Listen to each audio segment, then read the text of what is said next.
লেপ্চা জগৎ থেকে মিরিক যাবার পথে এই পাইন ভিউ পয়েন্টটা পড়েছিল। এখানে প্রবেশ মূল্য 20 টাকা।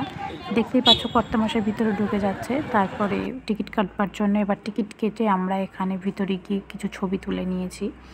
তো এই জায়গাটা সত্যিই খুব সুন্দর। আর লেপ্চা জগৎ আগেই বলেছি যে পাইন বনে ঘেরা, আর এখানে ঠান্ডাটা মোটামুটি ভালোই ছিল। তো কিছু ছবি টবি তুলে নেওয়ার পরে এবার আমরা যাব হচ্ছে মিরিকের দিকে। যে গাড়িটি আমরা ভাড়া করেছিলাম সেই ড্রাইভার বেশিক্ষণ সময় আমাদের দেয়নি, ওই জন্য আমরা এখানে বেশিক্ষণ থাকতেও পারিনি।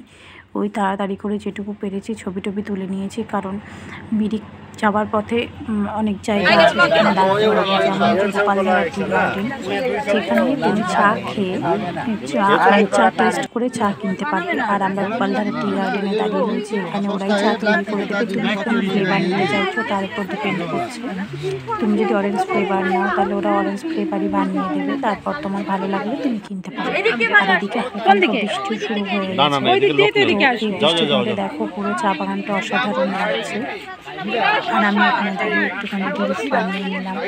আর ফোনটা যেহেতু কর্তামশাই ধরেছিল, উনি এগুলো পছন্দ করে না। আমরা এখান থেকে অরেঞ্জ ফ্লেভার আর গ্রিন টি নিয়ে আবার গাড়িতে উঠে বেরিয়ে পড়লাম মিরিকের উদ্দেশ্যে। আর এদিকে আমরা চলে এসেছি মিরিকের পথে। তো মিরিকে এসে এখানে মিরিক যে লেকটা, মেনলি এখানে প্রচুর ঘোরাটোরা রয়েছে। পাশে এই লেকটা রয়েছে যে দেখতে পাচ্ছ, ব্রিজটার পাশে সবাই বসে রয়েছে। আর এদিকে আমরা যাব যেখানে আই লাভ মিরিক লেখা, সেইখানটাতে।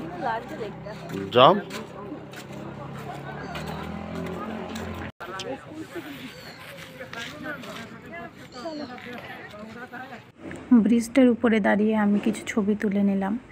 আর কখনো আসা হবে কি না জানি না। আমার আবার কোনো জায়গায় একবার গেলে আর দ্বিতীয়বার সেখানে যেতে ইচ্ছা করে না, মানে আমি একবারই খুব ভালো করে দেখে নিই। আর মানে মনে হয় যে দ্বিতীয়বার যে অন্য জায়গাতে যাব, সেই টাকাটা দিয়ে আবার একই জায়গায় কেন যাব, তাহলে অন্য নতুন জায়গাও দেখা হয়ে যাবে। আর এই হচ্ছে রাতের মিরিক শহর। এটা হচ্ছে পুরো তোমার মিরিকটা পুরো রাত্রেবেলা, মানে সন্ধ্যার থেকে পুরো শুনশান হয়ে যায়। আর আমরা রাত্রেবেলা এখানে ভেবেছিলাম যে প্রচুর লোকজন থাকবে, কিন্তু শুনশান দেখে আমরা হোটেল থেকে বেরিয়ে আবার হোটেলেই ঢুকে পড়লাম। তো আমরা যে হোটেলটাতে ছিলাম সেটা হচ্ছে মিরিক লেকের একদম সামনে। আর পরদিন সকালবেলা আমরা আবার এখান থেকে বেরিয়ে যাব তাবাকুশি। মিরিক থেকে তাবাকুশি প্রায় 8 কিলোমিটার, কিন্তু তাবাকুশি একদম নিচে, সেটা আমাদের জানা ছিল না। তাবাকুশিতে যেতে যেতে প্রচণ্ড কষ্ট হচ্ছিল, মানে সেটা বলে বোঝাতে পারবো না। রাস্তাটা এতটা চড়াই উঠটাই, সবটা তোমাদের সাথে শেয়ার করবো। আর পরদিন সকালবেলা যেদিন আমরা মিরিক থেকে বেরিয়ে যাব, সেদিন সকালে উঠে আমরা একটু কেনাকাটা করব বলে মার্কেটের সামনে এসেছিলাম।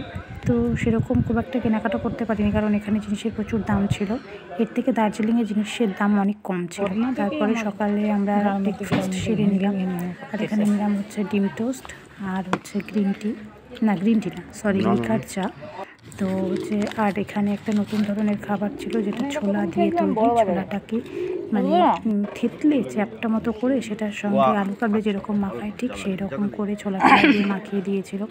তো একটা নিয়েছিল 30 টাকা করে, মানে একটা বাটি।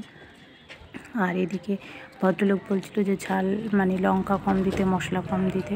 তো তারপর এইটা খেয়ে একটা নতুন অভিজ্ঞতা হলো। তো মোটামুটি ভালোই লেগেছিল। আমি রুমে এসে ড্রেস চেঞ্জ করে নিয়েছি, আর এদিকে উনি আমাদের ব্যাগগুলো সব নিচে দিয়ে দিচ্ছেন। আর যেহেতু আমরা তাবাকুশিতে যাব, আর আজকেই আমাদের মানে তাবাকুশিতে গিয়ে থাকা হবে না, আজকে আমরা ফিরে আসবো, ওই জন্য একটু তাড়াহুড়ো ছিল। আর এদিকে নিচে চলে এসেছে আমাদের গাড়ি। তো এবার আমাদের গাড়িতে ওঠার পালা, আর মিরিক ছেড়ে চলে যাব তাবাকুশির দিকে।